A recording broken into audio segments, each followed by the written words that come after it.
We move on now, though, and in a landmark move to navigate growing global uncertainties, leaders from Southeast Asia, China and the Gulf gathered in Kuala Lumpur today for their first ever trilateral summit.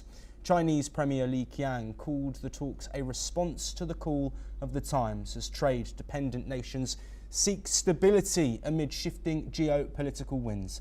Let's have a listen in to what the Chinese Premier had to say. 我们双方通过更为紧密的联系和合作，能够形成资源、制造、市场等有机聚合，造就一个充满活力的经济圈和增长体。对于我们各自的经济繁荣，对于亚洲乃至世界的和平和发展，都具有重大的意义。 Well, the summit comes as fallout continues from US tariffs introduced under President Donald Trump, a move that disrupted global trade norms and spurred many to rethink economic alliances. Malaysia, which holds ASEAN's rotating chair, played a key role in launching this initiative. Prime Minister Anwar Ibrahim said the three regions can shape a more resilient, connected and prosperous future. Let's have a listen to what the Malaysian Prime Minister has said. So, ASEAN-GCC relationship will certainly be key in enhancing inter-regional collaboration, building resilience and securing sustainable prosperity for all. Now, today's deliberations will be crucial in ensuring that our partnership remains dynamic, responsive and impactful. We have the means and responsibility to rise as anchors of stability and engines for future growth. Experts say ASEAN, long a diplomatic middleman between major powers, is now actively diversifying partnerships. Strengthening ties between China and the Gulf states is a big step in that direction. This meeting marks what leaders describe as the beginning of a new phase in regional cooperation, one built on economic pragmatism in uncertain times. Well, joining us to discuss the summits and the ramifications of the conversations that are being had is Gautam Mukherjee, a senior journalist. Gautam, thank you as always for being here. Let's first look at the significance of this meeting with China, ASEAN and the GCC. Given the fact that Donald Trump has recently been in the Gulf and has made deals to the tune of billions, if not trillions of dollars, how significant is this meeting taking place today? Well, it appears to me that this is a Chinese-Malaysian initiative.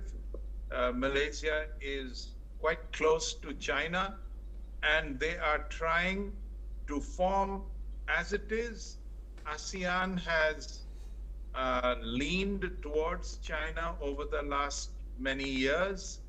They're trying to draw in the GCC countries also to try and do bilateral trade with China in order to blunt the Trump tariffs. Having said that, the size of trade that is possible between the ASEAN countries and China, as well as the ASEAN countries and the Gulf, is fairly limited. When you look beyond oil, the oil goes to China, of course, in a large measure, and of course comes to India in an even larger measure. Whether they have very much else to trade between them is a matter of a question, because really most of the ASEAN countries do not have a great deal to trade. I'm sure they'll be looking for investment, however, and that is where the Gulf may come in. The GCC is also looking to expand its horizons, and ASEAN countries may prove a place to invest.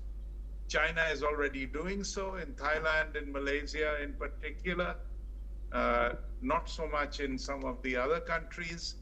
And GCC may well find areas into which it wishes to invest.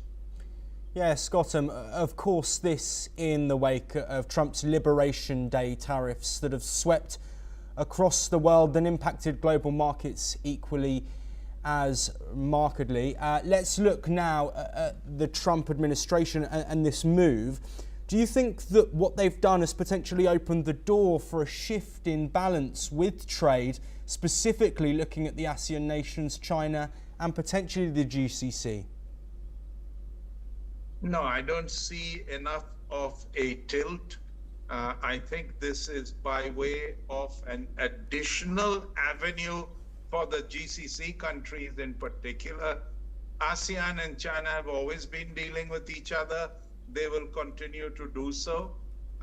India is conspicuous by its absence at this particular summit because it is basically a China-Malaysia axis. And India is really not interested in promoting that. In fact, when there was an effort to draw India into a satellite relationship with China in the ASEAN region, India refused to join.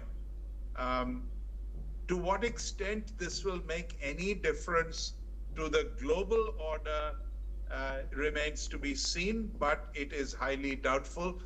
Let us remember that the GCC are major exporters of oil and gas, and that's about the length and breadth of it. They are importers of a lot of consumer goods, and to that extent, the ASEAN countries may be benefited. As far as China goes, China does trade with the GCC, but it also trades with America, which is its biggest single export market. And without America, followed by Europe, this trade, even if it expands, is not going to meet the requirement of a substitution to American and European trade. So there is very little option China has but to come to terms with America and Europe in terms of the tariffs, and it isn't possible for China to play off Europe against America because, again, the European consumption of Chinese goods is far lower and exports are far lower. The two-way trade is far lower. So really, there's no wiggling out of it, but this is an additional avenue, and that's what it amounts to. Gautam Mukherjee, thank you ever so much for taking the time to speak with us. We stay in the Indo-Pacific